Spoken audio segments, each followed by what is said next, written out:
Thank you all for coming. Supervisor, Chairman of the Board, Supervisor Pashang, I'll turn it over to you. Thank you, Congressman. If you could all please rise and join me in the flag salute. I pledge allegiance to the flag of the United States of America and to the republic for which it stands, one nation, under God, indivisible, with liberty and justice for all. Thank you. Good evening. I'm Supervisor John Pashang on behalf of the San Luis Obispo County Board of Supervisors. It's my pleasure to welcome you to the Board of Supervisor chambers tonight. I want to thank Congressman Carbajal, representatives of the Nuclear Regulatory Commission, and PG&E for putting this town hall meeting on tonight. I appreciate having an opportunity to include the public and government officials in the essential discussions about Diablo Canyon's decommissioning process and the role of federal agencies before, during, and after the closure of the plant. Community involvement during the process is extremely important, as this closure has a direct effect on our county's economy and our county's way of life.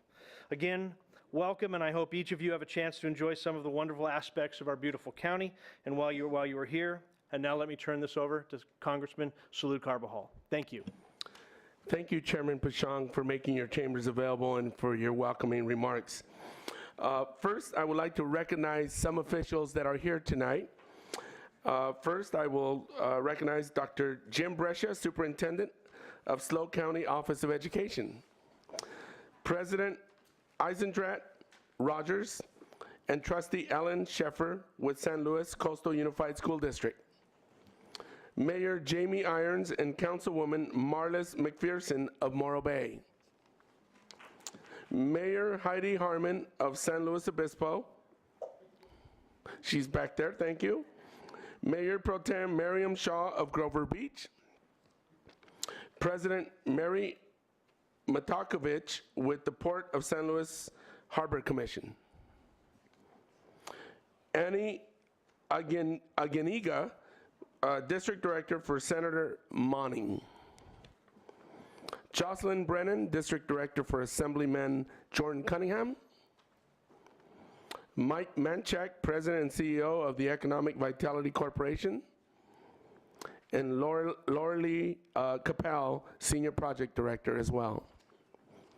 Did I say that right, Laurelie? Lorelei. Bob Lynchid, Senior Advisor for Economic Development, Office of the President, Cal Poly. Lee Johnson, San Luis Obispo City Economic Development Manager. Guy Savage, Assistant County Administrator. Anthony Palazzo, Director of Facilities, Operations, and Transportation with San Luis Coastal Unified School District. Bo Pryor, Arroyo Grande Chief of Police. He's back there. Teresa McClish, Community Development Director. And Debbie Melicote, Administrative Services Director for Arroyo Grande. Chief Deputy Aaron Nix, SLO County Sheriff Department. And SLO Assistant City Manager Derek Johnson. Thank you all for coming tonight. Tonight's meeting will start with a presentation from the Nuclear Regulatory Commission, followed by a presentation by PG&E.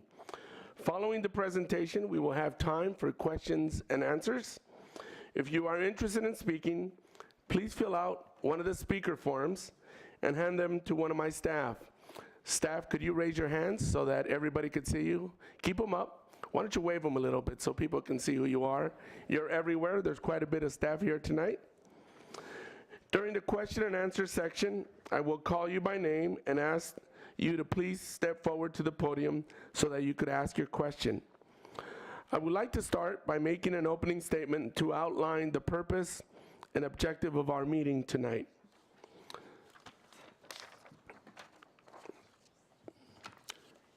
Since PG&E announced its decision to retire the 2 nuclear reactors at Diablo Canyon Power Plant, San Luis Obispo residents have expressed concerns and interest in the decommissioning process.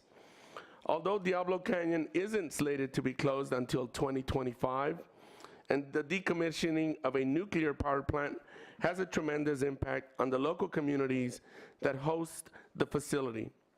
Those impacts will have far-reaching effects to the communities in the San Luis Obispo County, starting with our school districts, seeing an annual loss of $12.9 million in revenue. In San Luis Coastal Unified School District alone, the loss of revenue, roughly $9.5 million, represents nearly 11% of the district's total revenue. The county will see an $11 million annual loss, and the Economic Vitality Corporation estimates a $1 billion hit to the county overall economy. But the greatest pain may be felt by the employees and families of PG&E, who will see the direct loss of 1,500 jobs. These losses will reach far into all the communities at many levels. As your congressman, your voice in Washington, D.C., I want to be sure the federal government is doing all it can to help our schools, cities, and families prepare for the eventual closure of the plant. I commend PG&E and the other partners in reaching a joint agreement on the retirement of Diablo. If approved by the California PUC, Public Utilities Commission, the residents of SLO County and employees of PG&E will have a head start toward the future. But tonight begins another effort to make sure our community is informed and ready for such a closure. It is essential that any decommissioning process be done in partnership with the residents, schools, the communities, cities, and county who are most impacted by this closure. Cleanup, waste disposal, and remediation of the plant. I want to hold this meeting to give you the chance to familiarize yourself with the eventual decommissioning of Diablo, and be sure you have an opportunity to ask questions of the Nuclear Regulatory Commission experts here at hand. I too am learning more about this process, but this will not be the end of our education.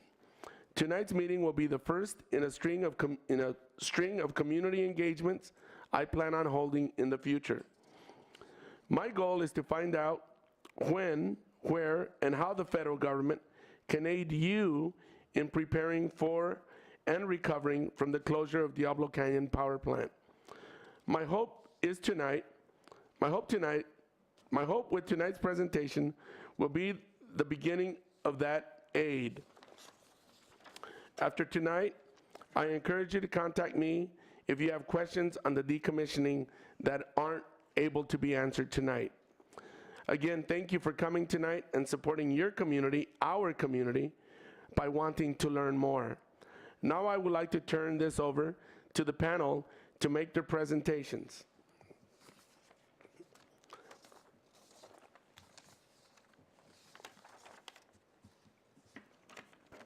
I would like to start with the Nuclear Regulatory Commission experts and representatives that are here today. First, we have Bruce Watson, Chief of the Reactor Decommissioning Branch. We have Michael Layton, Director of the Division of Spent Fuel Management. Michael. Hey, we're ready for that one. I should have asked this in advance. It's almost as hard as my name. Dusaniewski. Dusaniewski. Thank you, Michael. And thank you for your tolerance of my butchering your name there. I apologize. Economist in the Financial and Analysis and International Projects Branch. Christopher Newport, Senior Inspector of Diablo Canyon. And now I would like to introduce, well, I will hold off on the representatives from PG&E and turn it over to the NRC.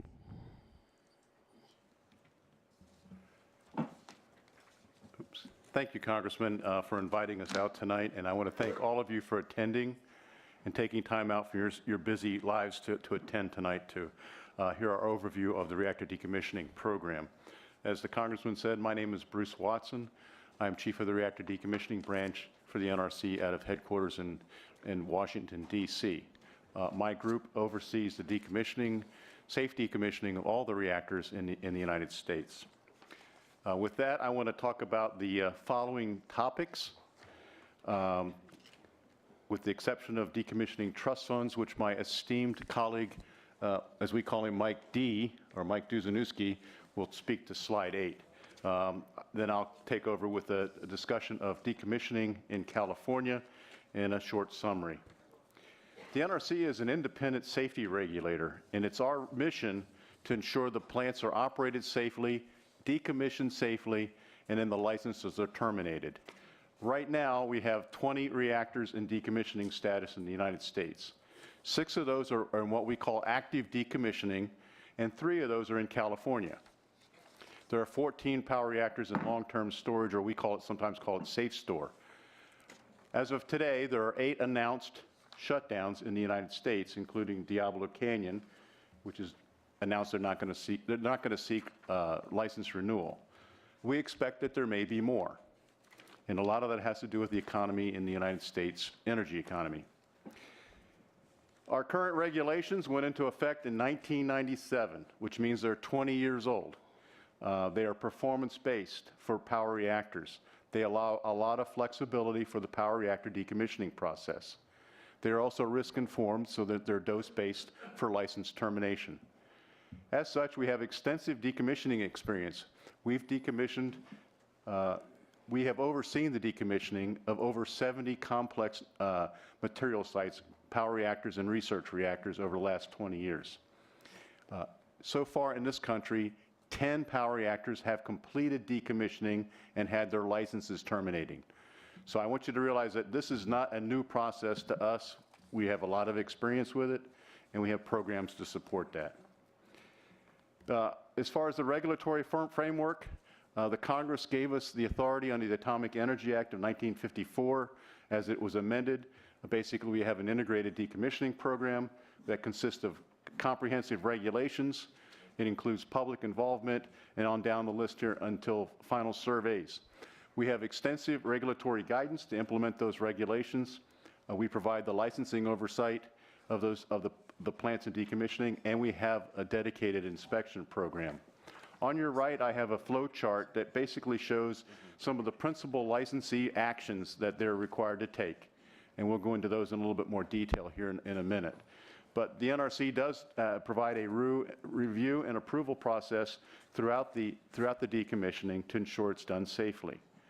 The public also has a role in many cases just by being provided with the information, but there are specific opportunities for comment, such as when we hold a public meeting for the post-shutdown decommissioning activities report and other items. One of the key features of our decommissioning program is we do perform verification surveys. In other words, we will inspect the plant, including doing measurements to ensure the site is cleaned up to meet our standards before we will terminate the license. The decommissioning process itself basically starts with a notification of the intent to permanently shut down the reactor. And this is given to us by the utility. Then it's followed by 2 certifications. One is that the plant has been permanently shut down, and the second one is that the fuel has been permanently removed from the reactor. And basically, this results in the plant not being authorized to operate again. So once these 2 certifications are issued, the plant cannot the licensee or the utility cannot replace the fuel back in the reactor core and operate it. So this is the point where the plant is actually permanently shut down. Prior to or within 2 years after the plant is shut down, the utility is responsible to submit to us a post-shutdown decommissioning activities report, and we will hold a public meeting to get comments on the PSDR, as we call it. The PSDR, though, is basically three things. It is the licensee schedule and strategy for decommissioning. It provides a site-specific cost estimate and also includes a environmental review of the existing environmental assessment for the plant. So it does those three things, and that's their way of communicating to us what their plans are and to the public officially what the plans are for the decommissioning of the site. One key feature of the NRC regulations is that the licensee has 60 years to complete the decommissioning. There's a lot of reasons for that, safety reasons. I'm not saying that it takes 60 years to decommission the plant. What this regulation allows the plant to do, the licensee to do, is allow 50 years of storage to allow the radiation dose rates in the plant to go down to about 1% of what they were when the plant was shut down. So it does provide enhanced safety because of reduced radiation dose rates to the workers. Then typically, after that 50 years, there's about 10 years to complete the plant. So most decommissionings are completed within 7 to 10 years. So don't think of it as 60 years it takes to decommission the plant. Prior to the plant requesting, or the licensee requesting the license termination, they will submit to us a license termination plan. And it's a very technical document on how they're going to meet the radiological criteria to meet the dose criteria for terminating the license. This is submitted, like I said, 2 years before they're going to request license termination, and we will hold a public meeting to get your comments on what we call the LTP. At the end of it, when they prove to us they've met the dose criteria, we will terminate the license by letter. So that's basically the decommissioning process in a nutshell. One thing that I want to make sure you understand is that just because the plant is shut down, we continue our inspection program. We have a dedicated inspection manual chapter, number 2561, that deals with all aspects of the decommissioning of the nuclear power plants. Depending on the inspection frequency will be based on the site activities, and as a minimum, we will be here at least once a year. For a plant that's in what we call safe store, mothballed, there's no activity, so we'll be here once a year to make sure that the plant is maintained safely. The resident inspector can stay up to 1 year after the plant is shut down, but this can be extended. And so the resident inspectors who are here or others could be at the plant full-time for up to a year or more if needed when the plant is shut down. The last thing I want you to recognize about the inspection program is all the inspection reports are publicly available, just like they are now, unless they deal with safety or security. Security or other safeguards information. So the reports that are produced during decommissioning will be publicly available. And with that, I'll turn the mic over to Mike D, for his discussion on decommissioning funding. Thank you. A licensee takes on the responsibility to fund decommissioning on the day that they are granted the license. PG&E is no different. Currently, the NRC reviews these plans, I should say on a financial basis only, to see that there is enough money to eventually decommission the plant. At this time, I have no specific plan in place, but I can tell you that they have been in compliance with the regulations dealing with decommissioning funding since the first day. The NRC reviews those financial statements about once every 2 years while the licensee is in operations. Once the licensee goes into decommissioning, those same financial reviews are conducted on an annual basis. Fundamentally, we do a forecast. We try to make sure that the purchasing power of the funds outpace that of inflation. So far, that has worked in virtually every plant that has ever gone into decommissioning. The one unique situation that will be taking place here is that for the first time in NRC history, we're going to have a plant who is going to go into decommissioning at the end of their operating license. Virtually every other nuclear power plant that has ever gone into decommissioning has always been a premature shutdown, which offers its own challenges from that perspective. PG&E, by the way, for those of you who would like to know, has approximately $1.2 billion set aside for Unit 1 and approximately $1.6 billion set aside for Unit 2.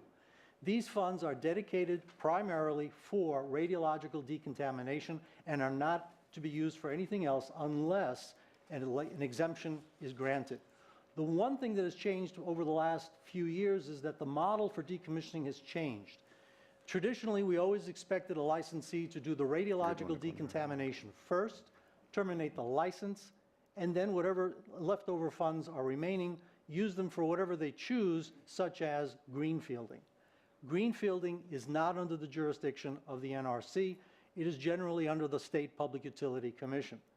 The latest models, such as in Zion, do the decommissioning, radiological decommissioning, as well as the greenfielding simultaneously, to which under current regulations, certain regulatory exemptions were granted, and again, just recognizes the difference in the models. And I'll be around for any questions you may have a little later. Thank you, Michael. We'll move on to slide 9. I thought it'd be important to provide you with some information on the reactor decommissioning activities in California. The picture on your upper left is Rancho Seco, which is near Sacramento. We terminated this license in 2009. This is what the site looks like today. As Mike said, we do not require greenfielding. Once all the radioactive material has been removed from the site, we terminate the license. The actual site restoration is up to the operator or owner of the site and the state in which it resides in to finish whatever demolition work they want to do. So this site met all our requirements and is available for unrestricted use by anybody. And by the way, all the sites that we have terminated, including all the complex material sites, have been released for unconditional release. In other words, unrestricted use.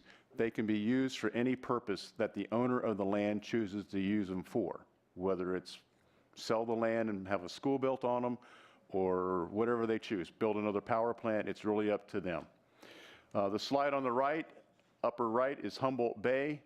Humboldt Bay is probably in the last 2 or 3 years of decommissioning. The site does not look like this at all today.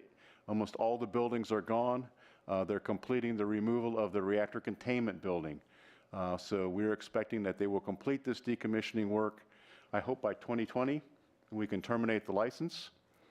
The slide on the lower left is San Onofre. San Onofre was shut down a few years ago, and they're just beginning decommissioning. I think they've awarded a contract to start the decommissioning work in earnest here in the near future. The red arrow there, I want you to know, that is where Unit 1 was. So San Onofre 1, Unit 1, has basically been totally decommissioned, but the license has not been terminated because we have not received a request to terminate that license. So basically the reactor plant and all its components are gone, with the exception of one component, which is in storage on the site, and that's going to be removed soon. The site on the right is the Vallecillos Nuclear Center, and it's near Pleasanton, California. It has one research reactor that is still operating. It has one research reactor which was shut down in I believe it was in late 1960s, and it has 2 demonstration power reactors were shut down about the same time. These plants are partially dismantled and have been in what we call a safe store mothballed state for a number of years. The big news with this plant is they have requested an exemption for completing the decommissioning in 60 years, which the staff is reviewing. In summary, I'd like to remind you that we are an independent safety regulator. As I said, our mission is to ensure the plant is operated safely, and that'll be the focus of the staff, the resident inspectors, while the plant continues to operate until it permanently shuts down. We will ensure that it is radiologically decommissioned and it's done safely until the license is terminated. The reactor decommissioning program has proven decommissioning regulations. We have comprehensive guidance, and we have a very experienced inspection program. With that, I'll turn it over to Mike Layton. Yeah, thank you, Bruce. First off, Congressman Carbajal, I want to thank you for inviting us to come here tonight and introduce ourselves to the fine people of San Luis Obispo. I really appreciate the opportunity to really talk to everybody and at least give them an introduction of who we are and what we do. Thank you. As I go through my slides, I also want to draw your attention that we've brought some brochures and some pamphlets. They're in the back of the hall near where the chief of police is. So if you want more information, particularly on spent fuel storage and transportation or decommissioning, pick up some of the pamphlets. There's also information on who to contact if you have any questions later. And as I've been introduced, I'm Michael Layton. I'm the Director for the Division of Spent Fuel Management at NRC headquarters. And I would like to just give you a brief introduction and overview of who we are and what we do for spent fuel management.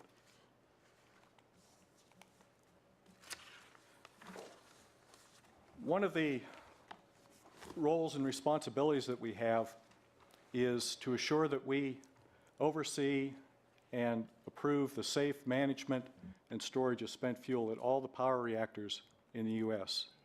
And we do that through our licensing, certification, and inspection programs. The spent fuel storage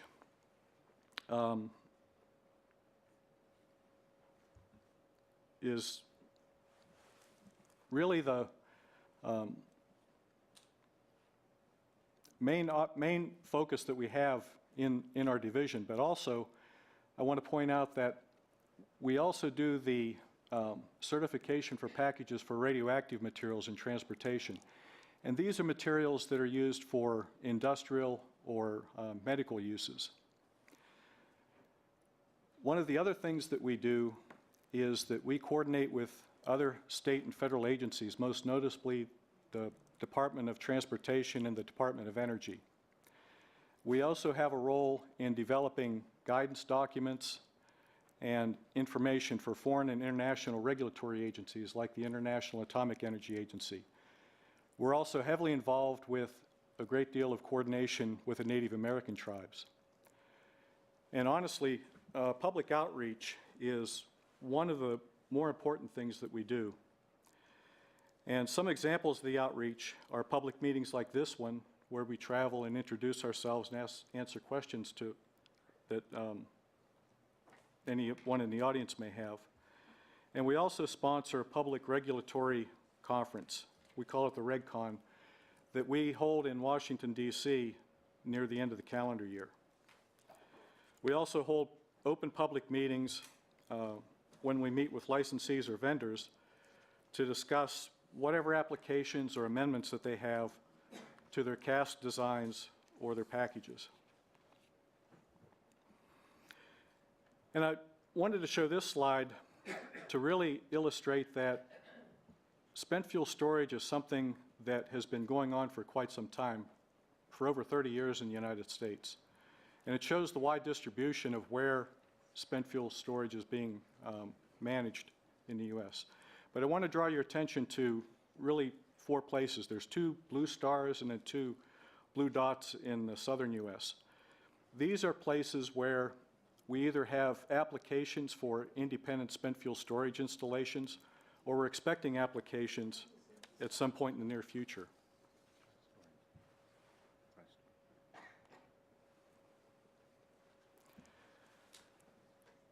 The storage certifications and compliance. The reference here, the 10 CFR Part 72, that's the regulations that we have in the Code of Federal Regulations. And part of our workload is we have 12 certificates of compliance. These are certified designs for spent fuel casks that are currently being utilized at all of those sites, many of those sites that I showed in the previous slide. And typically we get about 20 or 30 amendments or requests to upgrade or amend designs for those certificates of compliance each year.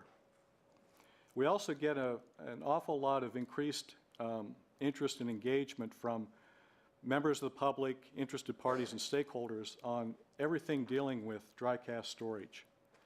And we also coordinate with the Department of Energy on project planning and research, as the Department of Energy is really the ultimate owner and disposition of spent fuel in the United States. With our inspection program, much like Bruce talked about, we have inspection reports, inspection procedures, but the important thing that I want to bring forward in this slide is that any time that we have a new independent spent fuel storage facility coming into operation, we develop an integrated inspection program. And we leverage expertise from both our headquarters inspectors, our resident inspectors, and also our regional inspectors to start looking at and conducting inspections anywhere from 12 to 24 months before any of the spent fuel is loaded in the storage facility. With our inspection program, we focus on the design, construction, fabrication, and pre-operational testing of the CAS. And then also the operations, which includes the quality assurance program, the security, emergency planning, and radiation protection. Our headquarters inspectors lead many of those inspections, particularly on the design and the fabrication. And our regional inspectors, with the help of our residents, also lead the other inspection activities on each of the sites. And the pictures you see here, the top photo here is a cask movement evolution, which is a very well-planned and rehearsed activity when it occurs at a facility. And while the photo on the bottom was taken during a construction of an independent spent fuel storage facility at the Callaway plant in Missouri. And like Bruce, I'll give you a quick rundown of spent fuel at the other California sites. The Songs facility already has an on-site independent spent fuel storage facility. And Southern California Edison stores fuel from units 1, 2, and 3 at those facilities. They also store what we call the greater than Class C wastes. This is not spent fuel, but it's materials that have been irradiated at the reactor that are highly radioactive. Songs uses the Transnuclear Standard Advanced New Home System. It's shown here as a storage horizontal system. And then for the other ISFICs in California, and I apologize, I fall into acronyms. ISFICs is what we normally talk about as the independent spent fuel storage installations. At Rancho Seco, the license was terminated in 2017, and there is really no set date for the closure or the termination of its specifically licensed independent spent fuel storage facility. At Humboldt Bay, as Bruce had mentioned, the decommissioning and the release of the facility is going to be sometime in the near future. For Diablo Canyon, the one that I think most of you are most interested in, the cast design that's used at Diablo Canyon is a variant of the High Storm 100 design, which is done by Holtec International. And if you're interested, it's called the High Storm 100 short anchored design, which means that all of these casts are bolted and anchored into the concrete pad. And as of June of this year, I believe 49 casks have been loaded at Diablo Canyon, and I'm sure PG&E will let you know what other activities are planned in the near future for that. And the last actions that were completed in April and June of 2016, these were amendments to the High Storm design, and there are currently no licensing actions before us for the Diablo Canyon ISFICI. And lastly, I'll give you a little bit of status on where we are on the consolidated interim storage. I know that this is something that has piqued a lot of interest in the press, and many folks here are probably interested in it.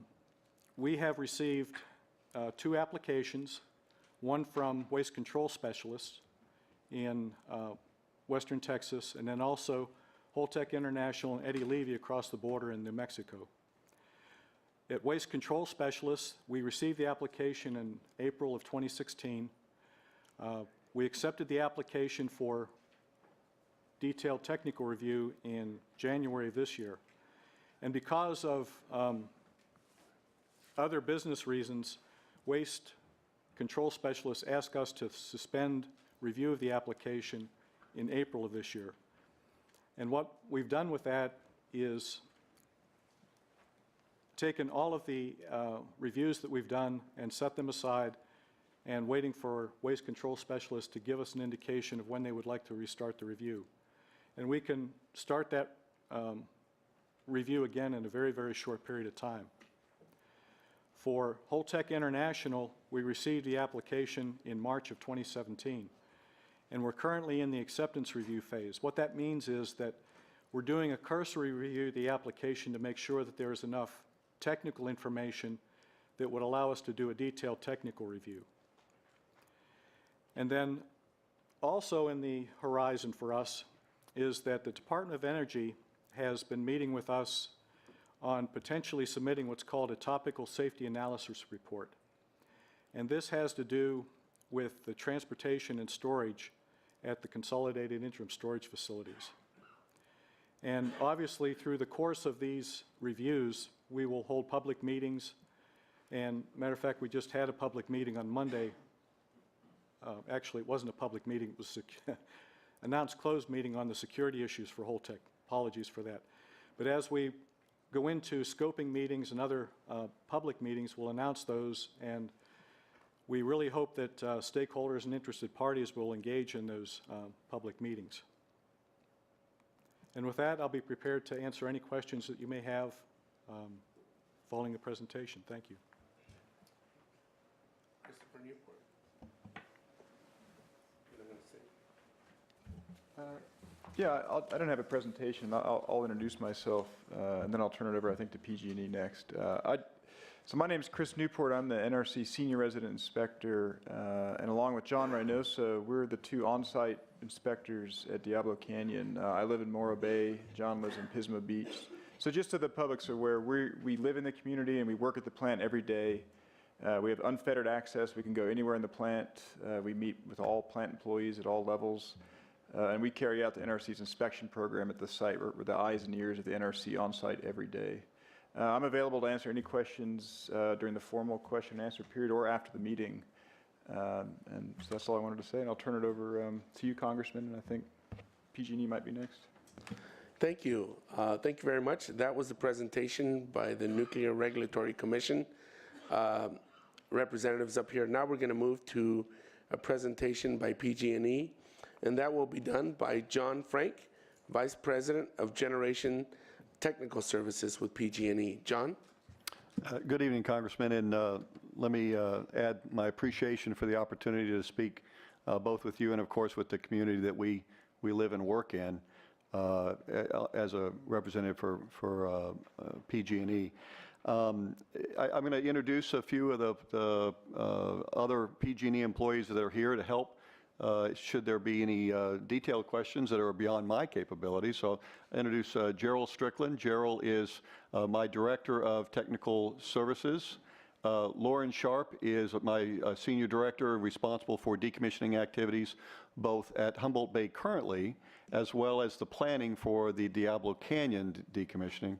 And Tom Jones is my Director for Strategic Projects. His role will be significant over the next several years as we prepare for decommissioning in helping plan for the regulatory aspects of the decommissioning. To that end, I wanted to put up a quick slide to show the regulatory approval path and what we expect to occur over the next several years. I thought that the NRC did a great job of presenting the steps required to decommission a nuclear plant. Remember that, just a reminder, the NRC provides the single agency for the federal government relative to all activities associated with licensed nuclear power reactors in the United States and decommissioning activities. Beyond that, there are also a number of state interactions that we know that we need to prepare for. So the federal government regulatory interface is with the NRC. They serve as the central point for all the agencies in the federal government. Inside the state, there's going to be a lot of work done as well. So in front of you is kind of a quick overview, and I'm not going to go in detail, but there are several paths that are important for us to focus on over the next several years. Now, a reminder from a timeline standpoint, the two units are currently expecting to be the final shutdown in 2024 for Unit 1 and 2025 for Unit 2. we do have an opportunity as a licensee and for PG&E, in conjunction with working with the regulators, our community, to do a good job of planning for that eventual decommissioning. As stated earlier, earlier sites that have been decommissioned, those licenses ended prior to the end of the license. We have an opportunity to really spend some time to focus on how to do this the most efficient way, and we plan on using those years to do that. Just want to focus right now over the next couple of years. Our focus right now is getting the best single cost estimate to lay out the planning and cost estimating of those decommissioning activities. The funds that the NRC spoke to earlier are those funds required for radiological decontamination. We also know that state requirements will require the removal of additional material from the site, and we need to prepare for all of that work. To that end, the most important next steps are continuing to work with the California Public Utilities Commission through the approval of a joint proposal agreement where we have worked with various stakeholders to lay out the needs of the community, our employees, and our customers, and the regulators to put in place what's necessary to do what we feel is the most effective and efficient way of addressing the eventual shutdown of the unit, its impact on the community, and then going forward with the decommissioning activities. The next, I do want to put a plug out on September 14th is the next stage of approval of that joint proposal by the California Public Utility Commission. They'll have public hearings similar to this here in San Luis Obispo County to go over those activities. To that end, we are in full support of that joint proposal. We think it addresses the needs of the constituents and stakeholders that the Congressman was speaking to earlier, both the employees, certainly the needs of the community to address the impact of the shutdown of the plant on the community, our customers, as well as the environment, because it does address how the power currently generated by the station will be replaced by greenhouse gas-free resources going forward. To that end, that next opportunity, September 14th, we'll be back to, but in this case, it will be the opportunity for the CPUC to talk to the community about and get feedback from the community relative to that participation. And with that, I think we would be open to any questions from the community about our planning or about any other questions relative to our interface with our neighbors. That's it. Thank you, John. Now we're going to proceed with the question and answer section of our meeting tonight. Greg Haas is going to invite you by name based on the questions that he got, slips that were submitted. If you have not submitted a slip, please get one to Greg. He's up here at the end. Raise your hand, Greg, so they know who we're talking about. And he'll be calling you by name so you could come up to the podium to ask your question. But I'm going to use my prerogative and start with a couple of questions myself, if that's okay. The first question I have is, how do you determine what components of the plant must be removed? For instance, can the desalinization plant and its parts remain? That's a great question, Congressman. Right now, there's two sets of rules, really. One that is determined by the NRC is the removal of all radiological sources, and that's determined by very specific regulations, which we will need to comply with. I thought the NRC did a great job of talking about how they come back after they have been removed to validate that those radiological sources have been removed, and the Code of Federal Regulations determine that. In a minute, I'm going to turn over to Mr. Jones to talk a little bit more about the state requirements, but recognize that the state requirements for component removal goes well beyond that. One part of the busy slide I had earlier talks about repurposing various facilities at the station. We actually think that there remains components of the current plant which would be better repurposed by the community rather than removed, as would be required by current state requirements. A good example is there's a breakwater structure that provides basically a man-made barrier to the waves coming in from the ocean that protects our intake structure. We think that there's value in leaving that for the community rather than spending what is literally hundreds of millions of dollars to remove and to displace that. So, but the state, the various state agencies have jurisdiction over whether those components remain or not. And I just thought I'd ask Tom to talk a little bit about what we believe are the right interactions to repurpose some of those facilities. Congressman Carbajal, Tom Jones representing PG&E. So the question specifically to desal, yes, we will see that as an important feature transitioning into the future of operations. It's the station's largest source of fresh water. We'll have extensive needs for water during the decommissioning period of up to 13 to 15 years and during the remaining operations. So we see us in the desal business for the next 25 years for our needs on site. We used to use water from Diablo Creek. We retired that water source as a part of a coastal development permit, and the station's not immune from the drought effects, and we have limited groundwater out there. So desal is 95, 98% of the water we use at the station. So we see that for the next 15, 20 years remaining. Thank you very much. The second and last question from me is, how does the NRC deal with aging equipment that needs to be replaced, but maybe too expensive for the short-term life of the plant? I'll take the first shot at it. Basically, there are aging requirements for the plant to monitor those types of components that could be a failure due to either aging or end-of-life failures. So there is a program in place for that. There's an extensive program that was put together by the Electric Power Research Institute that dealt with all the requirements for in monitoring those types of components and systems that were dealt with actually with license renewal. And so the plant has been engaged in reviewing those things. The plant also has a in-service inspection program where they look at specific components during the life of the plant, during refueling outages and during operation to make sure they're maintaining the level of integrity and strength they're supposed to have. Also, there's the inspection program where people will go out and do the inspection of those components along with the maintenance that is done periodically on those components to make sure they're safely maintained.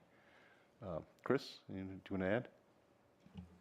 Not my, PG&E might, I know PG&E has a extensive plan to deal with that they might want to talk about, but I will add, you know, John and I are on site every day, and even if the plant's not planning on decommissioning, components age, and we're there to make sure that those are addressed, that all the safety requirements are addressed, and all the systems that maintain safety at the plant are fully operable, fully able to do what they're designed to do. So we look at that very closely. And I don't know, John, if you wanted to talk about your plans for that or not. Yeah, just briefly, we are committed to operating the plant safely through the end of plant life. That includes maintaining not only our workforce, but also the equipment to be highly reliable through the end of plant life. We've worked through and continue to work through reviews of all of our maintenance plans to ensure that. The specific question dealt with the NRC, so we absolutely have regulations that drive our in-service inspection program. Those will continue, and the requirements will not be changed due to the end of plant life.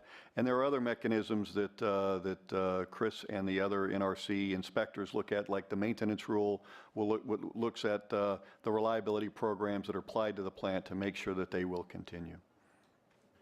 Thank you so much. And now I'm going to turn it over to Greg, but I'll remind you that if for some reason we are not able to answer your question by 7 o'clock when this meeting is scheduled to end, we will get all your questions answered.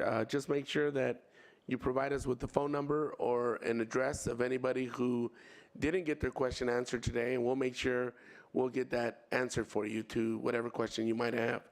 So Greg, I'll turn it over to you. If you could introduce people to come and ask their questions. And again, I ask you to be brief and to the point because we only have limited time and we want to get through as many questions as possible. Thank you so much. Greg? And I'm going to call out 3 names just to speed the process up so folks can stand there and wait at a time.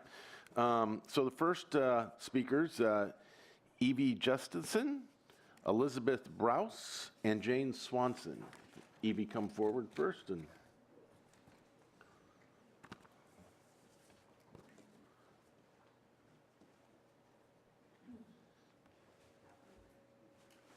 right here. My name is Evie Justison. I live in San Luis Obispo. My question is about waste. Whether or not we're happy about Diablo having been there or going away, the waste is with us forever. So my question is this. The spent fuel rods are put in the pools, they're cool, they're put in the canister, and then they're putting in dry cask storage. It's a canister I'm concerned about. I understand that the canisters we use here at Diablo and actually use throughout the United States are 1/2 inch stainless steel in thickness. Interestingly, in Germany, Germans do things kind of very right, there are 6 to 8 inches thick stainless steel. It seems to me that there's a huge difference in that. And when the canisters are put inside the casks, the cement casks, if a canister leaks, the life expectancy of what we have currently is about 25 years, from my understanding.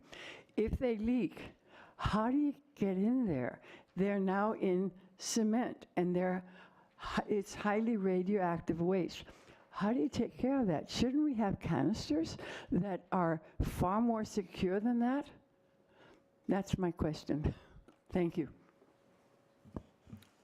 Yeah, thank you for that question. That's, excuse me. From the standpoint of the design and operation of the canisters in the U.S., we've had over 30 years of experience, both the NRC and the industry, in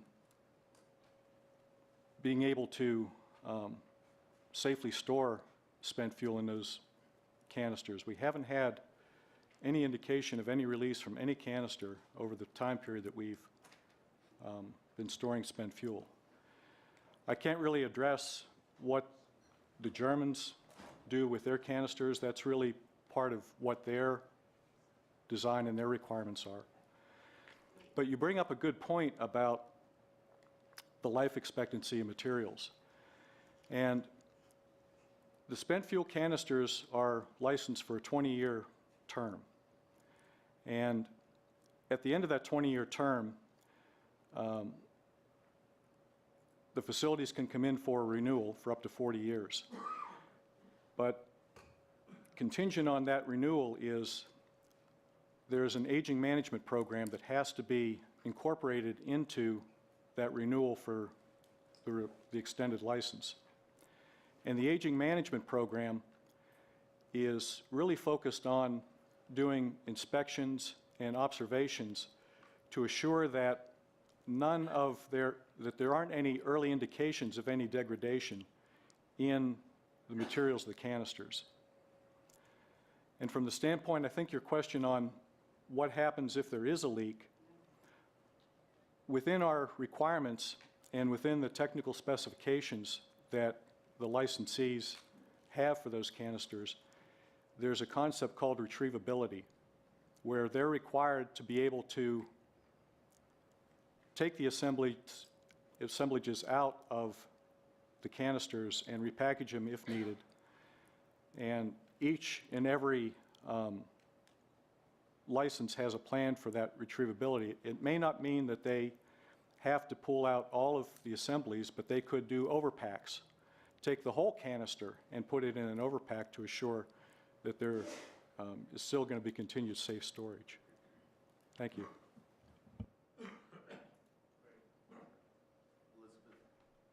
Elizabeth Browse. Good evening and welcome to San Luis Obispo.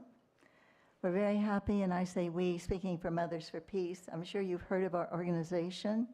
We have been here for a long time, and we've been monitoring what's been going on. It was a wonderful presentation, so thank you very much.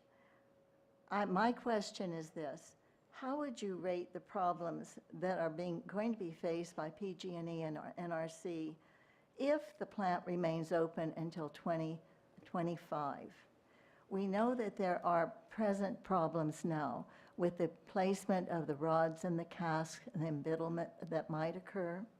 We know that, having watched what's happening in Texas, that we are in a stage of global warming. We know that right now Bangladesh, a third of the country, is underwater. We know that Diablo is right on the coast. We don't know what's going to happen to the oceans in the future. We know that we are not going to be investing in once-through cooling, which would have protected the sea life had we been doing this. But we're now in the slowing down pace, which means not only are new programs, new innovations being brought in to protect our community from radiation or anything that might develop, but it also means that the workers, the employees, the management, the skilled forces who might say, well, I have a lifetime career here, but then they're being told, no, the job will end in about 2024. So the concern is, how are you going to keep your skilled personnel on staff? So there are different questions subsumed under my big question. What do you consider to be the most difficult problem that you face? Thank you. I believe that's for me. Thank you for your Will question. you answer me now? That's great, thank you. Yes, yeah. Thank you for your questions. There was a lot there. I might miss some, but a couple of things you asked about that I think I can address specifically. First of all, the plant itself is about 80 feet above sea level. So its relationship to rising sea levels versus, let's say, Bangladesh is very different. The storage facility itself is actually about 300 feet above sea level, where our spent fuel is stored. So we feel that the height of that elevation accommodates any concerns relative to the ocean. You also asked about a very important thing for us, which is how we will maintain our plant staff through the end of plant life. We know that that's very important. We have a highly qualified, highly trained staff that operates and maintains that facility. And we do feel that it is important to make sure that we have programs in place for retention. Inside our joint proposal agreement, which is under review by the Utility Commission presently, and subject to that public meeting on the 14th of September, is a proposal which would address that retention that we think is important going forward to maintain that quality staff that we value. Thank you. Jane Swanson? You want to call the other two people now, in addition to that, so we can have the bench? Yes, we'll do that now. John Ashbaugh, Jason Stillwell, and Marty Brown. So I'm Jane Swanson. I am a spokesperson for San Luis Obispo Mothers for Peace. Thank you again for this meeting. It's extremely helpful. I'll be emailing many questions to everybody to whom I can email them. But for the moment, the one I would like to speak to is the reply to Congressman Carvajal's question about maintaining components of the plants that are aging but very expensive to repair, if I'm paraphrasing this right, given the limited lifetime of the plant. And the answer indicated there would be no compromise, everything would be fit as a fiddle. Well, Mothers for Peace is also involved with the Public Utilities Commission proceeding regarding this joint proposal. And so we read all those documents. And PG&E, so it's not me, PG&E filed with the PUC, giving a list of, I counted them once, I think there were 58, but it might have been 48, making a list of deferred maintenance of dozens of components of the plant that they know need repair or maintenance or replacement, but they're not going to do it because it's too expensive, and it's right there in PG&E's words, too costly. So what they plan to do is defer maintenance on many things and do workarounds, which I understand is a technical term. Maybe somebody can define that better than I. A workaround, meaning a way to get around the fact that that thing might fall apart next week, but we can work around it, you know. Anyway, that document filed by PG&E raised a heck of a lot of questions in my mind, like, wait a minute, it doesn't sound like PG&E does plan to maintain the aging components of this plant, which was designed in the 60s, built largely in the 70s. It's old. They have been replacing many components along the way, I know, but there are many more that are wearing out, and I'm not confident that they will be properly addressed. So I'd appreciate a reply from PG&E and maybe the inspector and anybody else who wants to add to that. Thank you. Jane, thank you for your question. Yeah, I think you may be misinterpreting what we're doing. So let's talk a little about what we're talking about. Clearly, when we, let's say 4 or 5 years ago, our plan was to continue to operate the plant for an additional 20 years.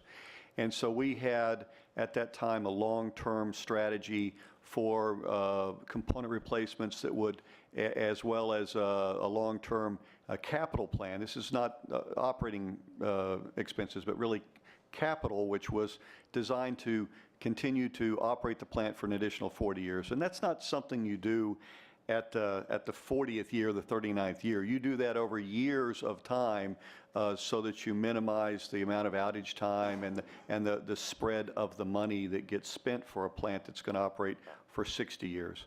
So it was very natural for us at the time we made that decision to end the plant life at the 40-year life, to go back and review that entire capital asset plan for opportunities to not waste money, which was really designed for supporting that plant operation past 40 years. Now, to your point, there are some changes in strategies. You say the words workaround. I would just say take a different strategy that would support a 40-year life, whereas before that strategy was really built around 60 years. I'll give an example. There's one computer system not designed in the 60s. This was a system that was designed later and installed as an upgrade, where we know that system probably wasn't the right system for a 60-year life. So we've decided it's very expensive to replace that system and unnecessary for a 40-year life. So rather than replace the system wholesale, we may look at having components that specifically designed to be able to buy a new component, just like the component, let's say, that was originally made in the 1990s or 2000 time frame. We would go back and what's called reverse engineer those components so that you could build a brand new one now, even though the original vendor may not be supporting the parts anymore. We'll just pay a company to go back and reverse engineer those parts so that they are available for repair and replacement to ensure that reliability. That's the kind of workaround we're talking about, not about making any additional burden to the operating or maintenance staff, but rather looking for other ways to support the maintenance needs through the end of the original life. Yeah, I'll add quickly. Thanks for the question, Mrs. Swanson. I don't have much to add. I just, as I've said before, you know, we have our safety regulations for an operating nuclear reactor, and those regulations don't change if you're going to operate for 20 more years or if you're going to operate for another week. Those regulations stay, and we monitor the licensees, in this case PG&E's adherence to those regulations, and they have to adhere to them regardless of how much time they have left. So they, you know, they get to choose which equipment, how they maintain it, how they replace it, but they have to do it in a manner that allows the plant to meet our regulations. So we will hold them to those regulations until the moment that they cease their operating license. Thank you. I'd just like to offer you an example. In 2009, at the Crystal River plant in Florida, they replaced the steam generators on Crystal River Unit 3. It's the only nuclear plant, but it's Unit 3 because they have fossil plants there they call 1 and 2. But they did replace the steam generators there at Crystal River. It was a very expensive maintenance project to replace those. And during the process of replacing the steam generators, they did damage to the reactor containment building, which they found that was not repairable, meaning it was going to cost a whole lot more money to repair and replace the containment building than to continue to operate, because they could not meet the safety requirements of the NRC to operate the plant. So the fatal flaw here is they damaged the actual reactor containment building. They were no longer authorized to operate after that, so they made the economic decision to permanently shut down the plant. So safety was the #1 consideration based on the economics of having to replace such a large component. And that's the good example, I guess, I can give you for safety over maintenance and other issues. John Ashbaugh. Thank you, Congressman Carbajal, and thank you to the representatives from the NRC and from PG&E that are here to help answer these questions. I am John Ashbaugh. I've been a member of the SLO City Council. I'm not on the council now, but I teach history at Hancock College, and I, along with some of the speakers that have addressed you, some of the speakers that will be addressing you, share a lot of the concerns about this critical transition time we're going forward in through 2024. 2025, as the plant is aging and as it's ultimately shut down. And I probably have more confidence than the average person here in the good judgment and the skills of PG&E, just looking at the performance, knowing some of the individuals and that have been working with this community over the last practically 50 years. The fact is that there are a lot of questions. I'm so glad you're able to get to some of the answers today. I'm reserving to myself, though, a couple of questions, that one very, very specific one and then one larger question. The specific question is, how much land area is going to be needed on the plant in order to retain that long-term spent fuel storage facility, including the security perimeter? Because, of course, as most of us know, PG&E has a large amount of land out there, 12,500 acres. And the second larger question is, what role will the PUC have relative to the county or other agencies in the state in governing the repurposing, not only of the plant facility outside of the long-term spent fuel storage area, but of all of the land in that area, and what are PG&E's long-term intent for that property? I ask that because part of my function as a history teacher is, of course, to tell the story of our nation. And to me, this plant site represents a critical story that needs to be told about our 20th century transition and an early 21st century transition from fossil fuel economy to the economy that comes next. It seems to me that this plant could play a role for future generations. I look at this as a site where ultimately I can see visitors coming just to see what took place over that long span of time that the plant was operating, and hopefully operating successfully. It is, as you may know, the largest civil disobedience protests in the country between the civil rights movement and today took place here in San Luis Obispo County in the 1980s, about the time that I just arrived in this county. So my question is, what do we need to do to anticipate over the long term until either New Mexico, Texas, or someplace else is willing to take that spent fuel? And then beyond that, what is the role of the PUC in particular in governing the long-term repurposing of the plant and the vast areas of very scenic, very significant open space natural resources around the plant? Thank you. Well, I think the question's for me. There's one question there. The first question was the footprint of the storage facility for spent fuel and the security perimeter around it. The footprint of the storage facility is about 2 acres, so it's a relatively small piece of ground. That's one advantage of nuclear power is the waste. While it needs to be treated very specially because of its nature, it's really not a lot of material that we're talking about. It's relatively very small amount of material, and that's for the entire 40-year life for both units. About 2 acres of ground gets taken.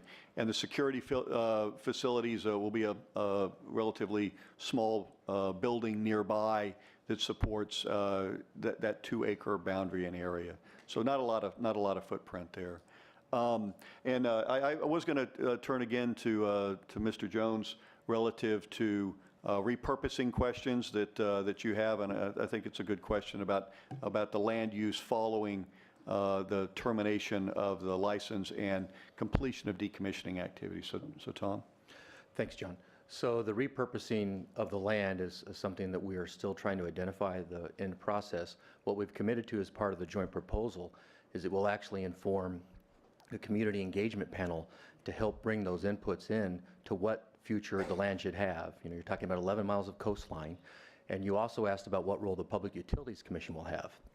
They play a role in something called the 851 proceeding, a disposition of utility assets when they're no longer needed for utility business. So they will play some role on that. The utility actually owns the parcels north of the power plant, subject to that 851 ruling. The lands at the power plant further south are owned by Eureka Energy. It's another subsidiary of PG&E, and it's an unregulated utility. However, the company has said that we'll recognize all of the land and its future land use through this decommissioning process engagement panel. And then after that, we'd have subsequent regulatory proceedings, for instance, through the County of San Luis Obispo. Some activities will require a coastal development permit. So it's open now. The business for the next 8 years is to successfully run the power plant, and it'll support that purpose. And then after that, decommissioning second, and then as Mr. Frank had alluded to earlier, repurposing in the future lands third. So that's the order and cadence we wish to pursue that. Okay.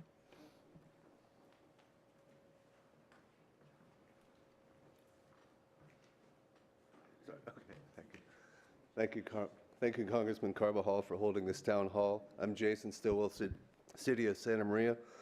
Our question involves economics and mitigation. Economics are a big part of the impact of the closure of the Diablo Canyon Nuclear Power Plant. The economic analysis should be complete and not based on political boundaries, and the proposed economic study omits the analysis of the area of Santa Maria. The City of Santa Maria feels this is unfortunate and will lead to an incomplete study. City of Santa Maria would be directly impacted by the closure. Santa Maria residents constitute a workforce of the plant both directly and indirectly, and the businesses of Santa Maria support and are supported in part by the plant and its economic drivers. City of Santa Maria believes Santa Maria should be included in an analysis of the economic impacts of a closure and should be part of any economic mitigation efforts. So the question is, how will the economic impact be analyzed, and what mitigation will there be to address the loss of economic activity and jobs related to the plant closure? Thank you.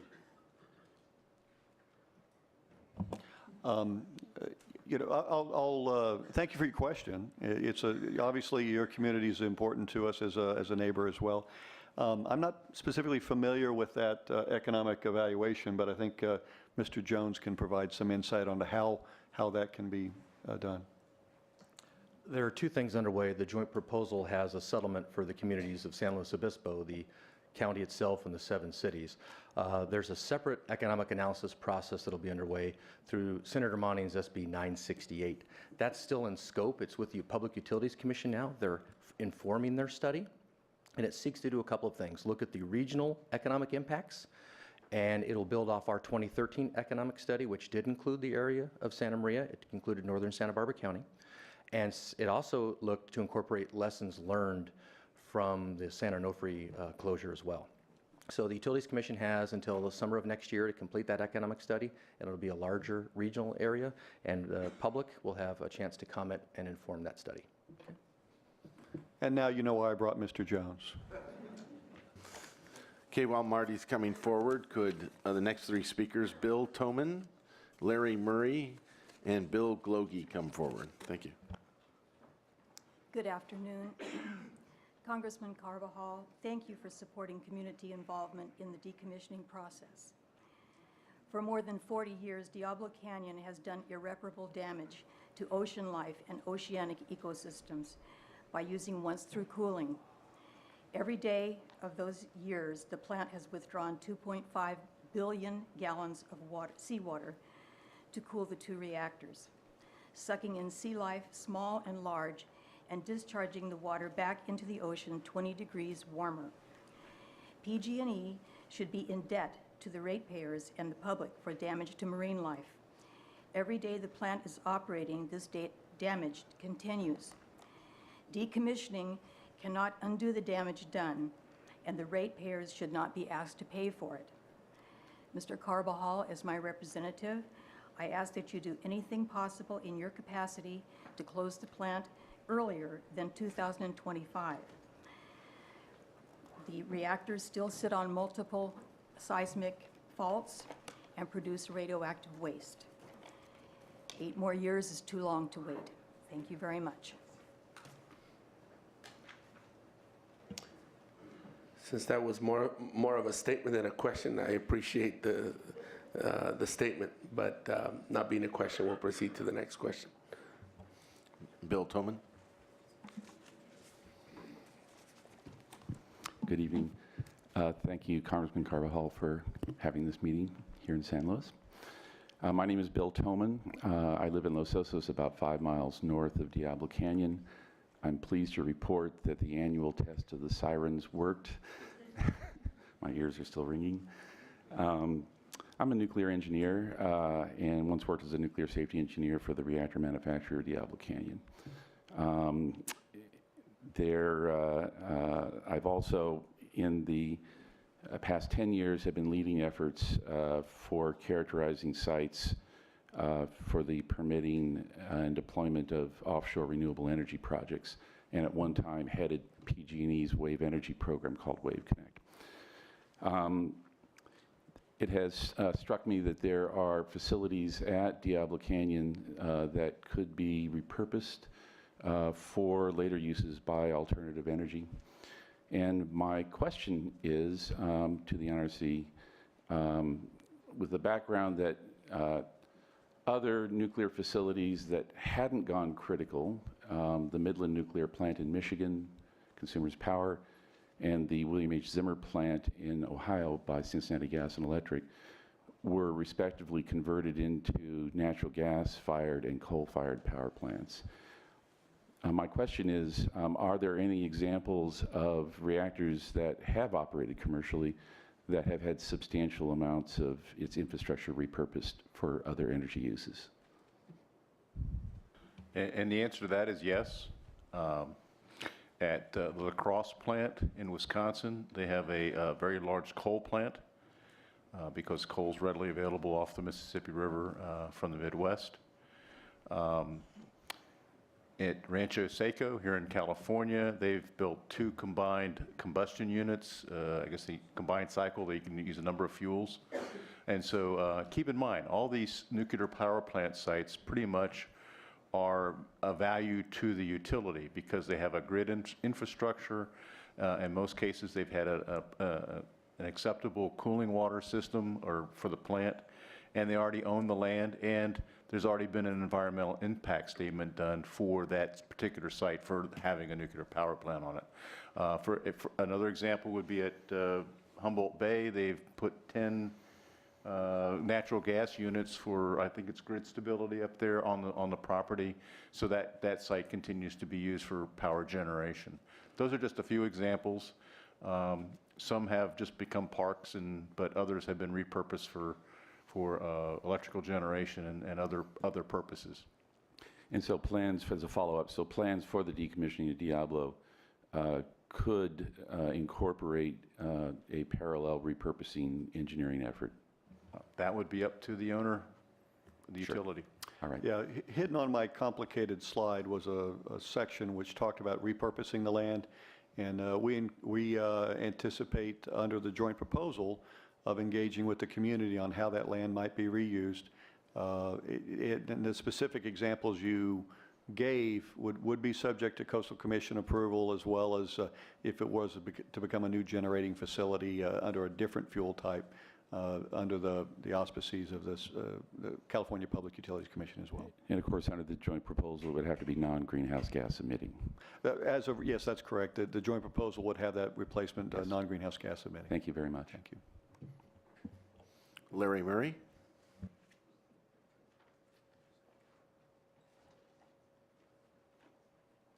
Thank you for allowing me to speak today.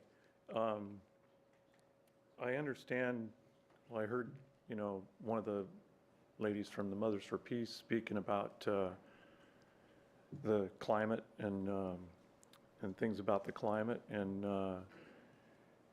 my thoughts on what the potentials are is that to have Diablo shut down, it's going to end up being replaced with something different, maybe not necessarily in the footprint, or like you're talking about repurposing. But we're going to need to replace 2,400 megawatts of power. That's not a simple thing to do. Morro Bay Power Plant, which was taken offline about 10 years ago, I'm approximating, was about 600 megawatts. It burned natural gas, okay? In my line of work as a pipe fitter, I work on these plants. And just to give people an idea of what you're dealing with, for instance, if you've been up the coast and saw Moss Landing Power Plant, the two large units that stand there, the giant smokestacks, they're about 600 to 700 megawatts apiece of natural gas. They have a 30-inch gas line that feeds each individual plant. There's two of them. It comes in at about 350 PSI, okay? That's a phenomenal amount of natural gas. With the way the weather's been going and what we've seen in the past 6 months, no one can doubt the fact that climate change is on us in large quantities. And you can take a look on the news today and you can see what's happening down in Texas. Yeah, there's hurricanes every year, but you'll hear them say that there hasn't been anything like this in the past 50 years. How many times have we heard that in the past 6 months? We haven't seen anything like this in X amount of years. So anyways, my question is, how does PG&E think they're going to replace 2,400 megawatts of completely carbon-free power, completely carbon-free,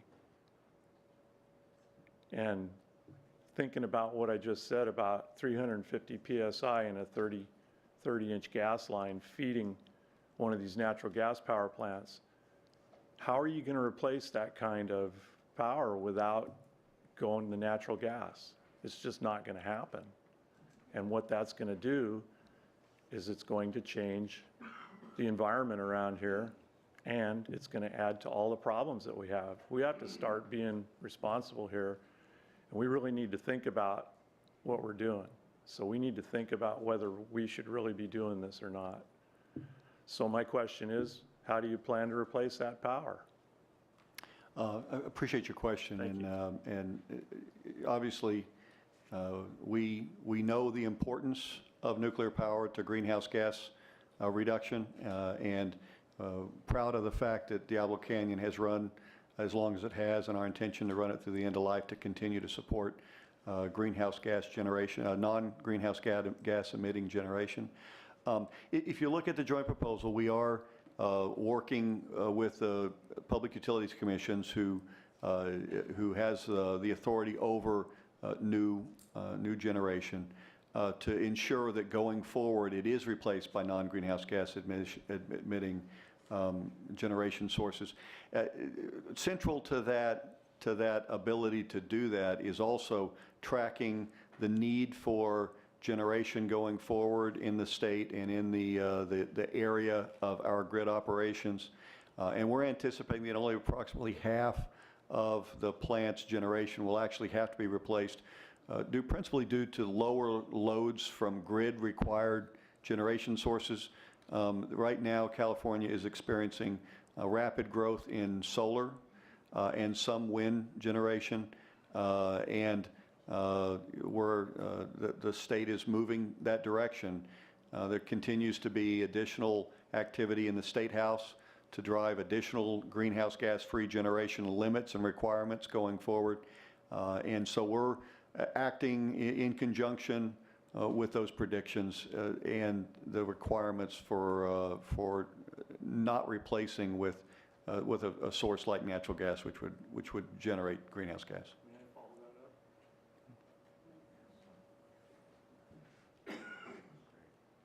I have solar on my roof. I put it on. I'm very, very definitely a lover of the climate, and I want to try to protect it. The footprint for the amount of solar that we would need to replace Diablo Canyon is gigantic, okay? And the waste that comes off of those panels, my panels are going to last for 25 years. In 25 years, the huge footprint that you're going to have to put down to replace the power from Diablo Canyon is going to generate so much waste. And it will not generate when we have storms like we had January 17th when the power went out. And, you know, so I just don't see how we're going to make this work without making natural gas plants, which, as a pipe fitter, we appreciate the work, but I appreciate the climate much more. Thank you. Bill Glogey. Thank you very much, Bill, Congressman before you Carbajal. go, should we announce the last 2 or 3 speakers? And Yes, then yes, we should. thank you, Bill, for your patience. One second. Rochelle, one second, Bill. Rochelle Becker, Bob Blaine, and Klaus Schumann.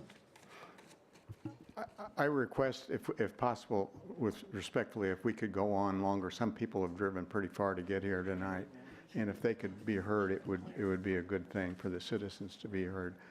My name is William Glogey. I'm president of Californians for Green Nuclear Power. And I started this group by doing research and reading books on the subject of global warming and energy. And I looked at all the fearful things that had been written about, you know, nuclear power and how dangerous it was. And I found out that the same thing was said about the nuclear Navy, which is now a smashing success with absolutely perfect safety. And you know, some people are attached to fear and they enjoy it for some reason. I have fears too, and my fears are global warming that is crushing down on us right now. The #1 responsibility of you, sir, respectfully, is the safety of the citizens. And global warming is our #1 threat to each and every one of us, and especially our children and grandchildren. The storm in Texas, the people have died, a lot of people in Africa, because they don't have the means of protection that we do here. Working outside is becoming impossible with the heat. Diablo Canyon is our #1 champion, #1 champion of carbon-free power in this state. It puts out more than any single facility by far, 2.3 billion watts continuously. Sun goes down, don't care. Wind doesn't blow, no problem. Diablo Canyon goes right on. I have toured that plant 4 times. That is the most magnificent industrial facility I have ever seen. The way it's run, the care of the people, the training, the intelligence of the people they've got heading that up, it ought to get some kind of Nobel Prize or whatever they give for, you know, for plants. You know, I'm fearful of global warming, and I'm fearful, and I urge you to look at the safety of your citizens. What's really threatening them in a dire way? Well, we heard it was going to be nuclear power. That started about 35 or 40 years ago. Nothing has happened. None of the predictions have come true. I think it's time to put that away and go on to more serious things. I mean, this global warming is a serious problem, and it hit California with the 5-year drought. And don't worry, that will be back upon us.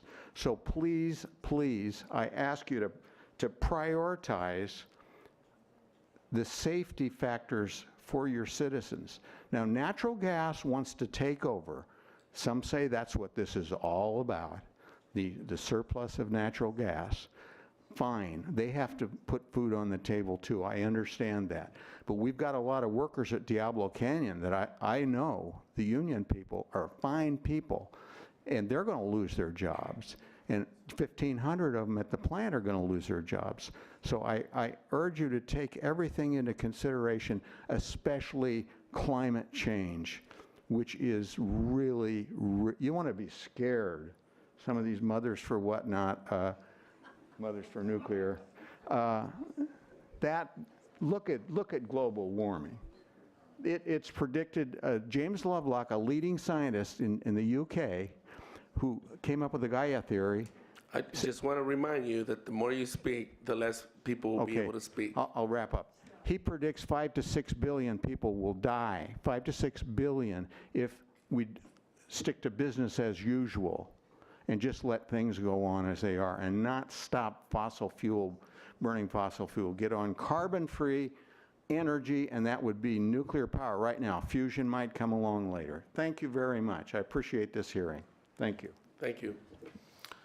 Rochelle Becker, Bob Blair, and Klaus Schumann. Rochelle Becker, Alliance for Nuclear Responsibility.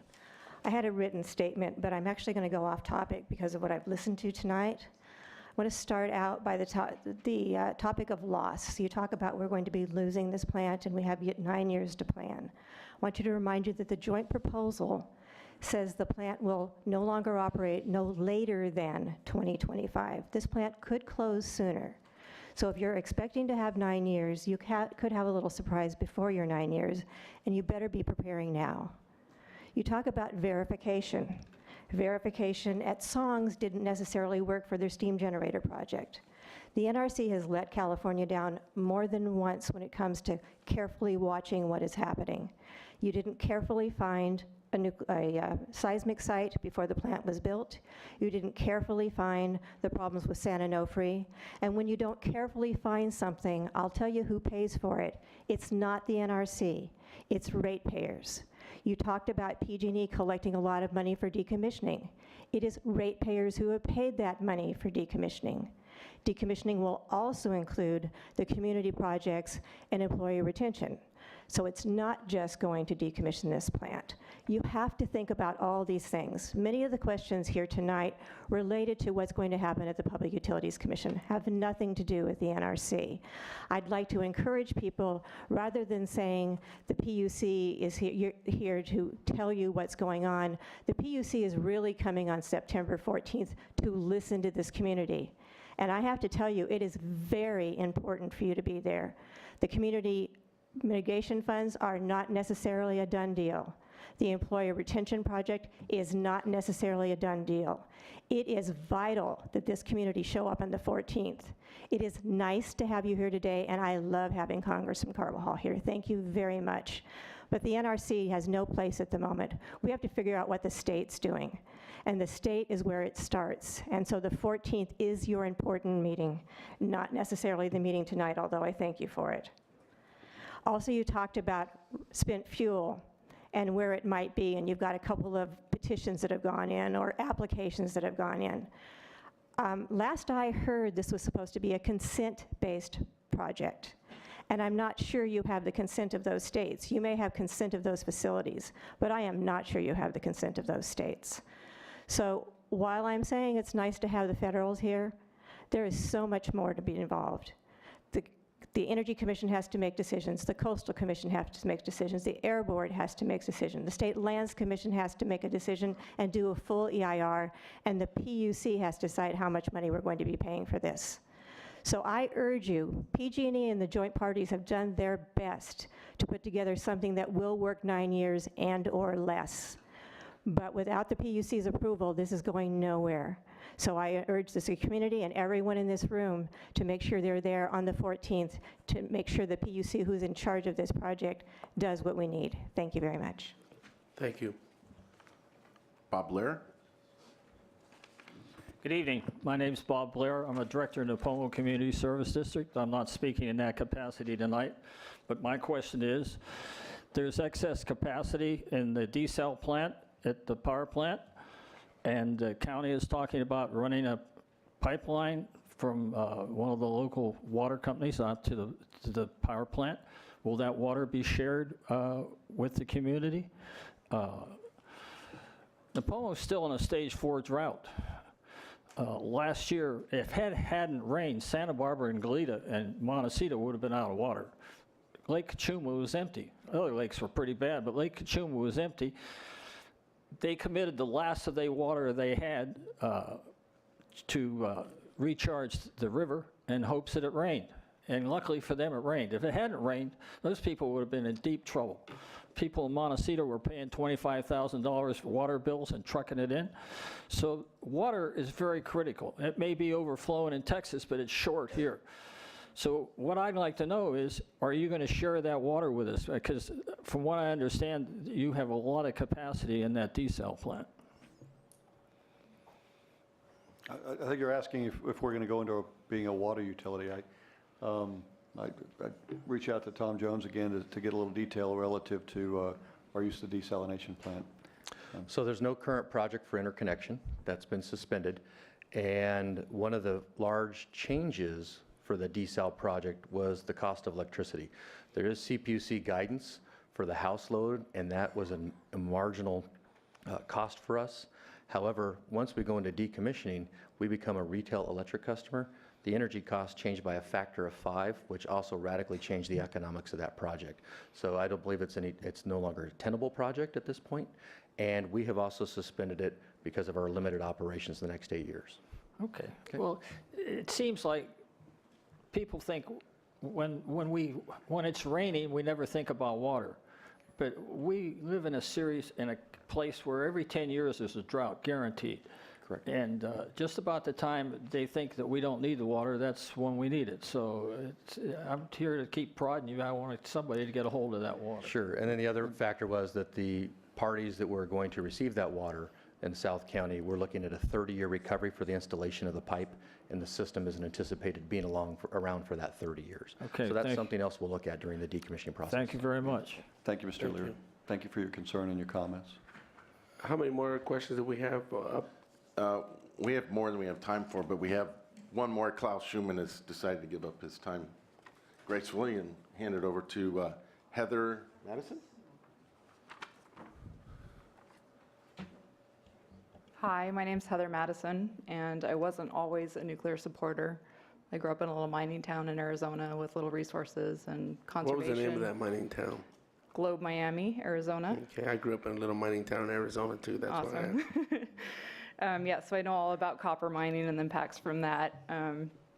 But I wanted to say that I did used to be on the Mothers for Peace mailing list. I'm totally for peace too, peace.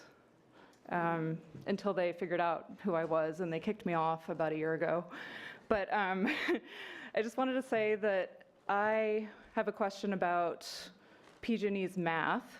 I know PG&E's representatives themselves have talked about the need for Diablo Canyon going forward. And I care about global warming and climate change, and I see a large drive to electrify our transportation sector, and I personally have recently doubled my electric bill. So, and I'm proud of it. I bought an electric car. And so the argument that we're not going to need Diablo Canyon because the load's going away, I would like to hear more about that and whether it's just PG&E's load or California's load. I know lots of customers from PG&E are defecting to CCAs, and I think that's one of the problems with CCAs, and I know PG&E cannot speak out against those by regulation. So I would like to hear some more honest discussion about what happens when people form CCAs, when communities do that, and how pollution shifts to other areas outside those communities, and how we're planning to make more emission-free power to electrify our transportation and still get off the fossil fuels that we're using just for electric generation. Thanks. I can talk briefly. First of all, thank you for your question. I won't pretend that I'm an expert in the energy needs of our customers. The term CCA is community choice aggregate. This is rules in the state that allow large customer groups under community advice to choose to no longer get their electricity from the utility. We are witnessing, as a company, a larger and larger number of communities that are opting out of PG&E as an energy supplier. But the actual energy forecast going forward, we do our best. It is a complicated issue, just as you said. There is a move inside the state to move to electrify the transportation sector. There is a growing number of rooftop solar and other solar installations that are driving down the cost of electricity in the middle of the day to very low levels and low periods. And then the technology of energy storage in conjunction with renewable energy is changing the landscape going forward. So we do our best to project energy needs going forward. I think I misquoted a little bit. We anticipate that the needs for Diablo Canyon in the long term, well, only about half will have to be replaced. Still at the 24-25 timeframe, we still believe we need both Diablo Canyon units. But you know, we do the best we can to project energy needs going forward, and that's what our projections show now. For PG&E load. Well, for PG&E load. Yeah. Thank you. Thank you. Greg, where are we at? Thank you. Thank you so much. We told everybody we would be done at 7, and to be fair to participants that attended, to be fair to the representatives that are here, I think it's important we end on time. We're past 10 minutes, and any question that we didn't get a chance to get to, we will get you an answer. If you could just give your question to Greg, we'll certainly make sure you get an answer in the mail or at the very least a phone call, but we will be addressing the issues that weren't addressed tonight. Having said that, I'd like to thank all the attendees that came tonight, the NRC, Nuclear Regulatory Commission, representatives from PG&E, and the county, the SLO Board of Supervisors for loaning us this wonderful room for tonight's meeting. Thank you all who came. We are planning on having other meetings like this in the future. This is just the start. So thank you so much.